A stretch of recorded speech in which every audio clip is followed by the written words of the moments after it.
नमस्कार, मैं हूं रवि प्रकाश और आज तारीख है 2 अक्टूबर। जब 2 अक्टूबर की बात होती है तो हमारे मन में ऐसे ही सम्मान की एक भावना जग जाती है, क्योंकि हम यह जानते हैं कि 2 अक्टूबर की तारीख महात्मा गांधी के जन्म की तारीख है।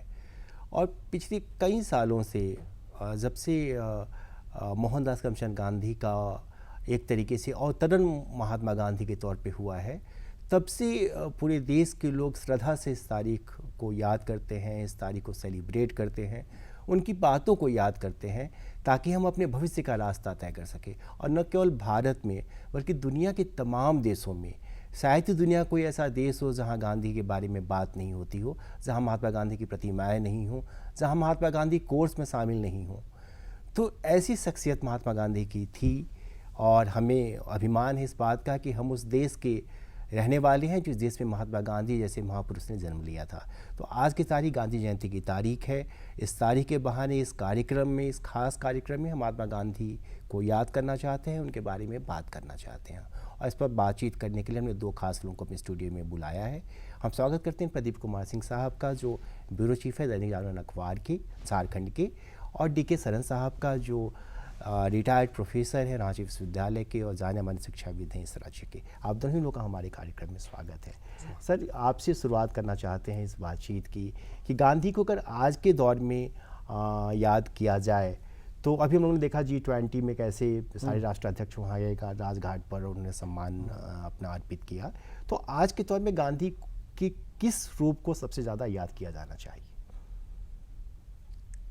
गांधी की प्रासंगिकता आज के दौर में और ज़्यादा हो गई है, क्योंकि गांधी पूरे भारत को जिस तरह से जानते थे उस तरह से भारत को जानने का प्रयास पहली दफ़ा किसी ने किया था तो गांधी ने किया था। गांधी को आज प्रासंगिक इसलिए कह सकते हैं कि उन्होंने कहा कि भारत या देश प्रेम मानव प्रेम है। यदि हम मनुष्य से प्रेम करते हैं तो देश से प्रेम करते हैं। तो देश के बारे में आज लोग बहुत सारी बातें करते हैं, लेकिन देश क्या है? देश में रहने वाली जनता और देश के संसाधन ही देश है, और उससे प्रेम करना जो है, मानवता से प्रेम करना ही बड़ा देश प्रेम है। ये एक बहुत बड़ी बात गांधी जी की आज प्रासंगिक है। दूसरी बात जो है कि वो कहते हैं कि स्वराज्य की बात हम जब करते हैं तो हमारा स्वराज्य जो है वो अहिंसा पर आधारित होगा और उसमें रहने वाले किसी भी जाति धर्म के लोगों को समान अधिकार होगा। और स्वराज्य का मतलब है आत्म अनुशासन और संयम। तो आत्म अनुशासन और संयम से स्वराज्य की प्राप्ति हो सकती है, और उसमें सभी लोगों का, किसी कास्ट, क्रीड, लिंग, जेंडर, किसी भी भेदभाव से, धर्म के किसी भी भेदभाव से नहीं, यहाँ का हर व्यक्ति जो है उसको समान रूप से स्वतंत्रता मिलेगी, चाहे वो राजा हो या रंक हो, सबको समान रूप से यहाँ पर स्वतंत्रता मिलेगी। तो एक आदर्श था। उन्होंने अपने उनका जो सपनों का भारत था उसमें इसकी व्याख्या उन्होंने की है। फिर ग्राम स्वराज्य की बात करते हैं, फिर स्वच्छता की बात करते हैं, और फिर स्त्रियों के अधिकार की बात करते हैं, और फिर वो शिक्षा की बात करते हैं।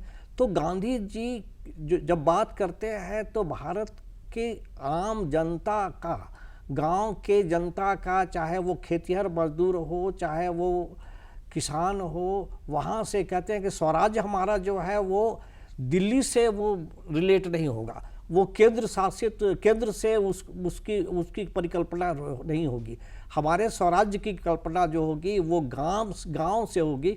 गांव हमारा जब विकसित होगा और गांव में हम जब स्वशासन की बात करेंगे तभी हमारा जो देश है, चूँकि इतने बड़ी हमारी आबादी जो है वो गांव में रहती है, इसलिए गांव का विकास जो है वो बहुत ज़रूरी है। तो आज ये भी प्रासंगिक है कि गांव जो है वो काफ़ी उसमें वीरानापन आ रहा है और शहर में अट्टालिकाएँ बनती जा रही है। तो गांधी जी इस तरह के विकास के लिए या सहमत नहीं थे, ऐसा हमको लगता है।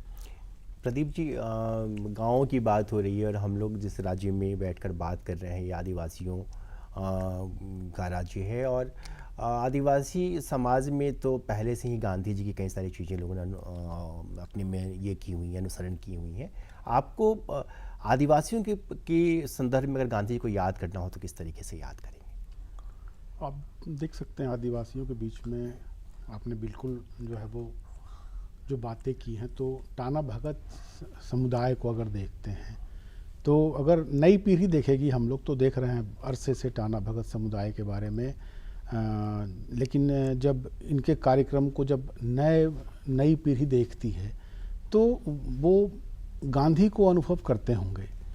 और जैसा कि आपने कहा कि गांधी इस धरती पे चले होंगे, ये मतलब अकल्पनीय है कि ऐसा कोई व्यक्ति जिसने बहुत कम संसाधनों का उपयोग कर बहुत बड़ी औपनिवेशिक सत्ता को चुनौती दी, और चुनौती ही नहीं दी, कामयाबी पाई, और उसके बाद उनके मार्ग को अपनाकर आज भी मुझे लगता है कि गांधी के बाद जो है वो उनको लेकर के जो लोग आगे बढ़े, उनके विचारों को लेकर के आगे बढ़े, उन्होंने बहुत बड़ा परिवर्तन किया है। या आप नेल्सन मंडेला की बात कर लें, आंग सान सू की बात कर लें, और आदिवासी समाज का भी अगर आप देखेंगे तो जो रहन सहन का जो तरीका है वो जो लेते हैं प्रकृति से उसको वापस भी करते हैं, प्रकृति को रिसाइकिल भी करते हैं। और मुझे लगता है कि गांधी जी का जो एक बहुत बड़ा जोर था कि आपकी जीवन पद्धति जो है वो लालच पे आधारित नहीं होनी चाहिए। आपका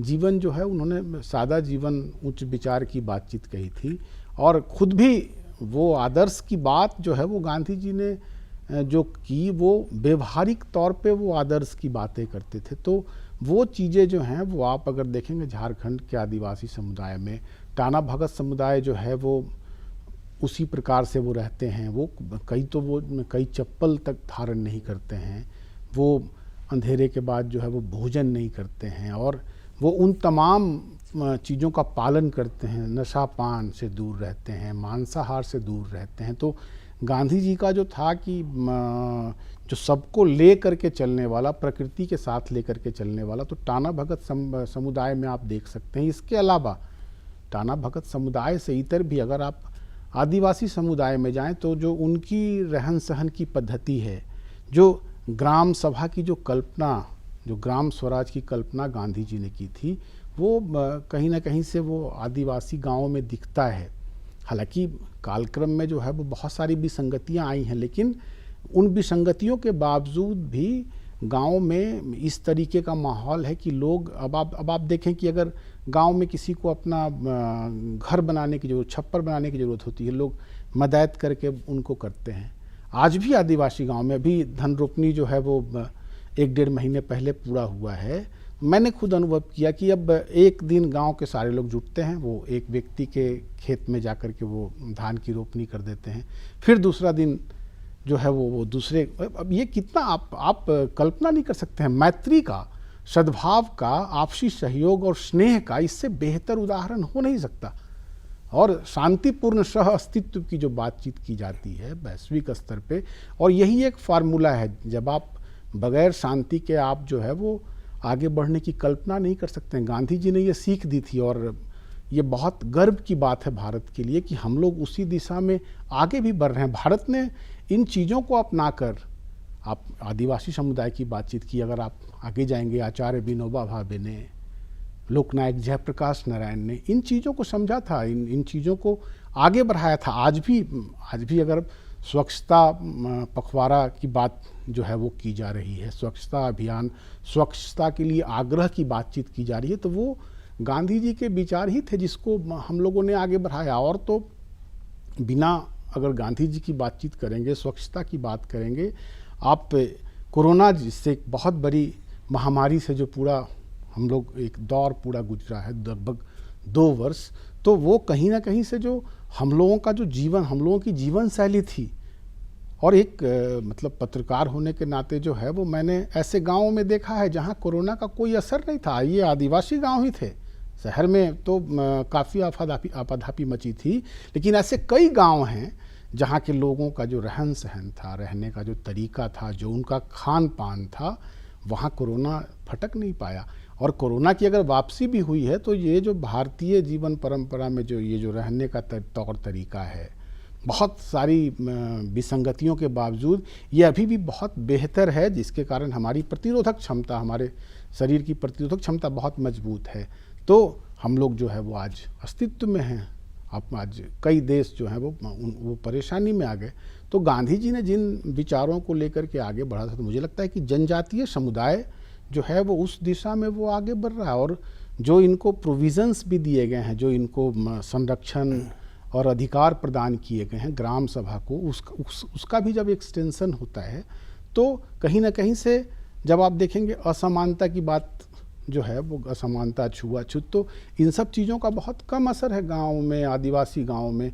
स्वच्छता, मुझे लगता है कि आदिवासी गांव जितने स्वच्छ होते हैं वो एक आदर्श प्रस्तुत करते हैं। वो खुद ही सफाई करते हैं, वो अपने तालाबों को साफ़ कर लेते हैं, वो अपने कुओं को साफ़ करते हैं, आसपास पूरी साफ़ सफाई रखते हैं। तो आदिवासी जीवन में मुझे लगता है कि बहुत असर भी रहा यहाँ के लोगों के, और यहाँ के जीवन में दिखता भी है कि वो चाहे अनचाहे, वो हो सकता है कि वो गांधी जी के बारे में उतना वो नहीं जानते हो, उतना शिक्षा का प्रचार प्रसार नहीं है, लेकिन जो उनकी रहन सहन है, चूँकि वो गांधी जी कोई असहज बात नहीं करते थे, गांधी जी सहज बातें करते थे। वो तो कहते थे कि सत्य बोलो, और ये तो एकदम से सनातन चीज़ है। अहिंसा की वो बातें करते थे, प्रेम की बात करते थे, सद्भाव की बात करते थे, सत्य, अहिंसा, प्रेम, सद्भाव। तो ये सारी चीज़ें जो हैं वो झारखंड में आदिवासी समुदाय के बीच में बहुत मजबूती से मिलती है। और तभी ये कहा जाता है कि भले वो आदिवासी समुदाय जो है वो झारखंड, पूरे विश्व में अगर आप हैप्पीनेस इंडेक्स देखेंगे, अगर खुशी का सूचकांक देखेंगे, तो ये जनजातीय समुदाय वो अभावों में रहते हुए भी सबसे बेहतरीन जो है वो खुशी सूचकांक, हैप्पीनेस इंडेक्स जो है वो आदिवासी समुदाय का है। और जीवन में आनंद जो है, आनंद, खुश रहना जो है वो यही प्रकृति ने जो है वो दिया है। गांधी जी इसकी कल्पना करते थे। तो आदिवासी समुदाय मुझे लगता है कि बहुत अच्छे तरीके से गांधी जी को अपने जीवन में उतारता है। अच्छा सर, गांधी जो सत्य और अहिंसा की बात प्रदीप जी कर रहे हैं, हम लोग जब गांधी जब ख्याल में आते हैं तो लगता है कि नहीं, सत्य और अहिंसा की बात सबसे पहले होनी चाहिए। आज के दौर में जब कई सारे देशों में या अपने ही देश के कई सारे राज्यों में या कुछ जगहों पर ऐसी खबरें आती हैं, जब लगता है कि नहीं, कहीं ना कहीं जो है हिंसात्मक होने लगा है समाज, या कभी कभी जो है रास्ता भटक जाता है। ऐसे में गांधी जी कितने याद आते हैं, और सत्य और अहिंसा की जो बात उन्होंने की थी, ये और भी ज़्यादा मजबूती से की जाए, इसके लिए क्या करना चाहिए सोसाइटी को? इसके लिए तो सबसे पहले है कि निष्पक्षता बहुत ज़रूरी है। जब आप अहिंसा की बात करते हैं और सत्य की बात करते हैं, तो सत्य आप जब बोल रहे हैं तो हो सकता है कि जो आपके पक्ष के लोग हैं उसको वो नागवार गुजरे, तो वहाँ पर भी आपको सत्य बोलना चाहिए। और ये दुर्भाग्य से ये हमको देखने को अभी नहीं मिल रहा है। लोग जो है छोटे छोटे लालच में, गांधी जी जब बात करते हैं अहिंसा क्या, तो उसका बहुत बड़ा क्षेत्र है। वो बात करते हैं जब प्रेम का और अहिंसा का, तो वो भारत की परंपरा से आई है, बुद्ध से आई है, जैन से आई है ना। और उससे पहले भी समझिए कि गांधी जी जब वेद से कहते हैं कि हमने स्वराज शब्द जो है वो वेद से लिया है, तो हमारी परंपरा जो है वो हिंसा को नहीं स्वीकारती है। खासकर तब से जब से बुद्ध आए, महावीर आए और ऐसे लोग आए जिन लोगों ने हिंसा का बहुत तेज़ी से विरोध किया। और ऐसे में गांधी जी ने उन बातों को इसलिए रखा कि अहिंसा में एक तरह का ये ताकत है, ये शक्ति है, और ये प्रेम में कि आप अगर तलवार से जो चीज़ कराना चाहते हैं वो संभव नहीं है, लेकिन अगर प्रेम से कराना चाहते हैं तो वो संभव हो सकता है। क्योंकि प्रेम और अहिंसा की भाषा जो है वो मानवता की भाषा है ना। लेकिन ये है कि दुर्भाग्यवश ऐसा होता है कि लोग छोटे छोटे लालच में कब अवधि तक दूर तक सोच रही, दूरदर्शिता की कमी के वजह से लोग इस तरह के कदम उठाते हैं, और नतीजा ये होता है कि हिंसा से कुछ भी प्राप्त नहीं हो सकता है। हमारे पास उदाहरण है, महाभारत के उदाहरण है, और भी कई उदाहरण है कि युद्ध से, विश्व युद्ध के उदाहरण है कि युद्ध से और हिंसा से हम कुछ नहीं प्राप्त कर सकते। इवन भगत से भी कहते हैं कि हम हिंसा जो है उससे कुछ प्राप्त नहीं कर सकता है।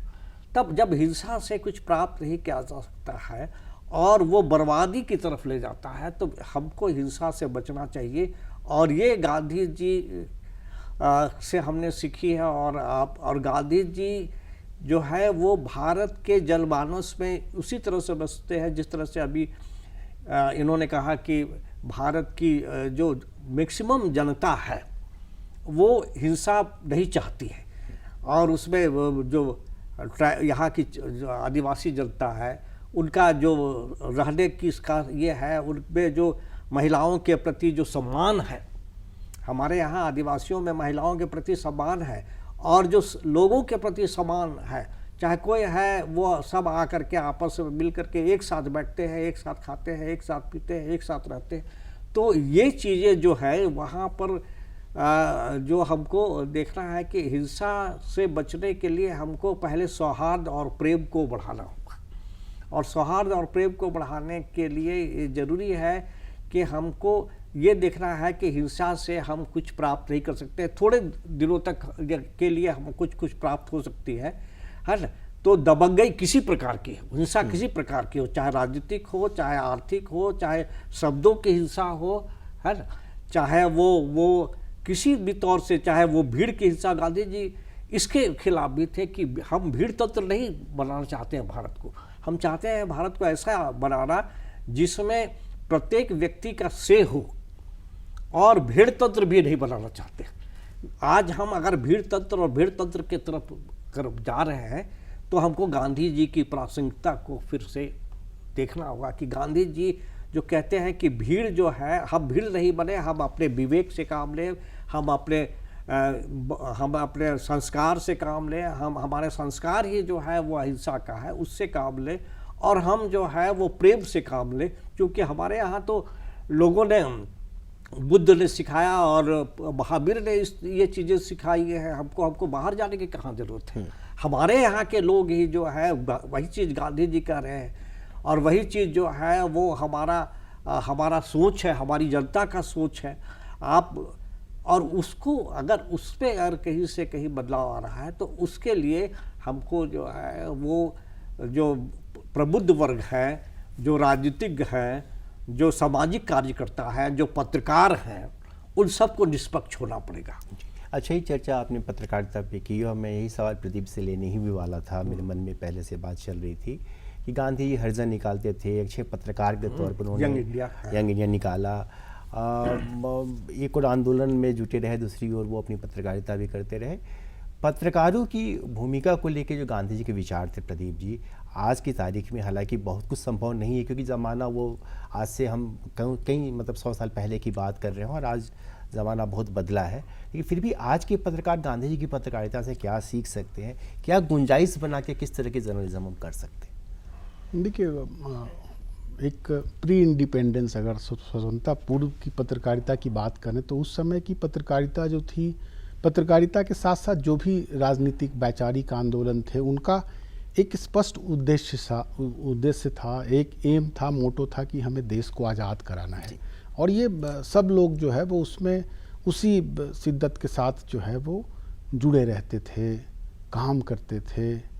और आप अगर देखेंगे तो ऐसा नहीं है कि पत्रकारिता जो है वो उस समय एक मिशन था, तो बाद में जो है वो कालक्रम में आकर के वो प्रोफेशन में तब्दील हुआ।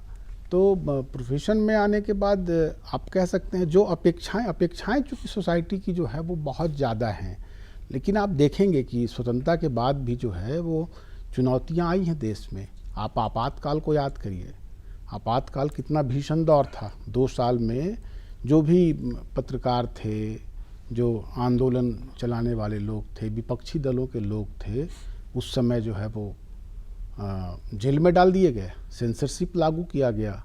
और मुझे लगता है कि उस समय पत्रकारों ने जो है वो अपनी भूमिका जो है वो बहुत महत्वपूर्ण तरीके से निभाई। हाँ, हालांकि उसी समय वही दौर था जब सवाल जो है वो खड़े किए जाने लगे। कुछ उसके उदाहरण भी हैं, विकल्प भी हैं, लेकिन कहीं ना कहीं से गांधी जी का की जो सोच थी कि अब जब बातचीत ये हो रही है कि भाई हिंसा आखिर पुष्पित पल्लवित होती कैसे है, क्यों इस तरह की भाव आती है, तो अन्याय अगर होगा, इसलिए जो डिवाइडेशन होना चाहिए वो संतुलन जो है वो बराबर जो है वो होना चाहिए। और उसी संतुलन, ये बड़ा मतलब ये खुद स्वनियंत्रण रखने वाली चीज़ है कि हम जो है वो किन चीज़ों की बात करें। आज पत्रकारिता जो है, आज पत्रकारिता उस दौर से काफ़ी आगे निकल गई है। आज हम जब बच्चों के लिए जर्नलिज्म पे बातचीत करते हैं तो हम उनके लिए इंटरनेट के संस्कार की भी बात करते हैं। हम ये बताते हैं लोगों को कि बच्चे जो हैं वो, चूँकि वो इंटरनेट के बिना डिजिटल, पूरा युग डिजिटल है, तो हम जो है वो बताते हैं कि आप इंटरनेट का कैसे उपयोग कर सकते हैं, कैसे आप इसका ज्ञान भंडार बढ़ाने के लिए उपयोग कर सकते हैं। आप ऑनलाइन पढ़ाई जो है वो आज कोरोना के समय में जब ऑनलाइन पढ़ाई का डिमांड, आप देखिए वो एक बहुत पढ़ाई का जो है वो, लेकिन वो उस इंटरनेट से कितनी विकृति आती है, आप अगर उसको नहीं बात, ये जर्नलिज्म का काम है। और ये जो है वो मैं जो है वो मुझे बहुत अच्छा लगता है कि इस पे जो है वो हम लोगों ने काम जो है वो आरंभ किया, सफलता मिलती है। बच्चों के बीच में हम जाते हैं, हम उनको बताते हैं कि आप कैसे इंटरनेट का आप उपयोग कर सकते हैं। हमने ऊर्जा के संस्कार बताए हैं, ये जो ऊर्जा हमारे आसपास है, ये दिन में तो आपको ऊर्जा मिल जाती है, सूर्य बहुत बड़े ऊर्जा के स्रोत हैं, लेकिन ये जो ऊर्जा है ये इसका संस्कार कैसे होना चाहिए, किस तरीके से आप जो है वो इसका संरक्षण कर सकते हैं, पर्यावरण का आप कैसे संरक्षण कर सकते हैं। पर्यावरण चूँकि एक चैलेंज है पूरे विश्व में एक जो पर्यावरण का असंतुलन है, ये एक चैलेंज है। तो उस सरोकार की बात भी जर्नलिज्म जो है वो करती है। हम कैसे अपने आसपास के समाज को स्वस्थ बना सकते हैं, हम उसके बारे में भी लोगों को बताते हैं। हमने फिर बार बार जो है वो कोरोना की बातें आती हैं, तो कोरोना की जब रिपोर्टिंग पत्रकारिता जगत ने की, तो आप देखते होंगे लगातार हम लोग जो है वो सेंसिटाइज करते थे सोसाइटी को। कैसे अब बहुत बड़ा रोल रहा जर्नलिज्म का, उसको जो है वो आगे बढ़ाने में। अभी भी जब इस प्रकार के किसी तरीके के चैलेंजेस आते हैं तो ये नया चैलेंज है। अब ये चैलेंज जो है, ये अमृतकाल, हम 75वें वर्ष में हैं, अब ये चैलेंज है कि हम नई पीढ़ी को, भारत जो चूँकि युवाओं का देश है, तो युवाओं को कैसे हम, जो वैश्विक चैलेंज है अपने साथ में, हम उनको रोक नहीं सकते। आप उस ज्ञान के प्रवाह को रोक नहीं सकते, लेकिन आप संस्कार जो है वो उनके बता सकते हैं, उनके तौर तरीके बता सकते हैं। जिस प्रकार से एक वाहन, एक मोटरसाइकिल है, हम उनको बता सकते हैं कि आप इसको ऐसे 30 की स्पीड में चला सकते हैं, 40 की स्पीड में चला सकते हैं। उसमें भी मीटर लगा है, वो 60 से ऊपर जाएगा तो वो रेड है, वो आप एक्सीडेंट कर सकते हैं। तो ये काम है पत्रकारिता का, तो काम सचेत करना है, बताना है, ये मर्यादा है, इसके भीतर में रहना। और पत्रकारिता, मुझे लगता है कि निष्पक्षता और पक्षधरता जो है वो राजनीतिक मायने में की जाती है, लेकिन समाज जो है वो सबसे ऊपर है। राजनीति जो है वो होती रहती है, लेकिन समाज ऊपर, सबसे ऊपर है। समाज को बताने का काम, समाज को जागरूक करने का काम, और विभिन्न जो समसामयिक मुद्दे हैं और जो हमारे जीवन से रिलेटेड मुद्दे हैं, जो देश के लिए मुद्दे हैं, हम ये भी बताते हैं क्या सही है क्या गलत है। आज आप देखेंगे, आप जब बातचीत जब हो रही है कि बहुत सारे जगहों पे डिस्टर्बेंस आते हैं, वो डिस्टर्बेंस क्यों हैं? वो ज़्यादा से ज़्यादा पाने की जो लालसा है, मुझे सब कुछ मिल जाए, हमारा जो है वो पड़ोसी जो है वो भूखा नंगा रहे। तो ये जब प्रवृत्ति आएगी समाज में, इसलिए हम विचार भी देते हैं। हाँ, तो चलिए अब, क्योंकि 2 ही मिनट हमारे पास, इसलिए इतना बड़ा मुझे जैसे जब गांधी जी को हम लोग बात करते थे, होता है कि गांधी की फिलॉसफी की भी बात होती है कि उनका दर्शन था, जिसकी चर्चा प्रदीप जी ने भी की, आपने भी की, कि आदिवासी समाज कैसे उस फिलॉसफी पे चलता है। जो गांधी की फिलॉसफी है वो कितना काम करती है, और आजकल के ज़माने में खासकर जब लोग टारगेट बेस्ड काम करें कि इतना काम इतने वक्त में कर देना है आपको, हालांकि पहले भी टारगेट था लेकिन इतना क्रूर नहीं था, अब क्रूरतम रूप में है। तो ऐसे वक्त में गांधीयन फिलॉसफी कितना सपोर्ट करती है हमारे सोचने के तरीके को? हमारा सोशल इकोनॉमी जो है, गांधी जी का सोशल इकोनॉमिक जो है वो ग्रामीण सोशल इकोनॉमी है। गांधी जी कभी भी, अभी जैसे पर्यावरण की बात कर रहे थे, तो गांधी जी कभी भी इस तरह के शहरी विकास की बात नहीं करते थे, और इस तरह का बड़े सामाजिक असंतुलन की बात जो है वो नहीं करते थे। तो सामाजिक असंतुलन जो है वो है, इसलिए भी अशांति है देश में, ये बहुत बड़ी सच्चाई है। दूसरी तरफ है कि आप जो असंतुलन में है वो ऊपर उठना चाहता है और आप उसको दबाना चाहते हैं, तो वहाँ भी असंतुलन है और वहाँ भी हिंसा है। तो कई चीज़ें हैं जिस पर कि गांधीयन थॉट के अनुसार काम करने की ज़रूरत है, और वो गांधीयन थॉट यह है कि हमको एक ऐसे परिवेश में रहना है कि यूरोप का नकल नहीं करना है, हमको अपने पर्यावरण को ठीक रखना है, हमको अपनी नदियों को ठीक रखना है, हम अपने जंगलों को ठीक रखना है ना। और हम नदी, जंगल और ज़मीन के मामले में आज बहुत ही दुखद स्थिति में है, इसलिए आज गांधी बहुत ही प्रासंगिक है। चलिए, अब मेरे पास थोड़ा भी वक्त नहीं है कि हम इस बातचीत को आगे बढ़ाएं, लेकिन मुझे पूरी उम्मीद है कि हम सब लोग, क्योंकि हमारे संस्कार में महात्मा गांधी शामिल हैं, हमारी विरासत में महात्मा गांधी हैं, तो हम लोग गांधी की जो अच्छी चीज़ें हैं और उन पे काम करते हैं, करते रहेंगे और उनको इसी तरीके से याद करते रहेंगे। और मैं बार बार कहता हूँ, ये दोहराने की तरह हो सकता है, लेकिन मुझे पक्का विश्वास है कि आज से 400 साल के बाद भी अगर कोई टेलीविज़न कार्यक्रम की प्रस्तुता करेगा और महात्मा गांधी पर चर्चा करेगा तो शायद इस तरह की ही बातें करेगा। मुझे अब इस कार्यक्रम को रोकने की इजाज़त दीजिए। आपसे फिर किसी कार्यक्रम में मुलाकात होगी। नमस्कार। जोहार।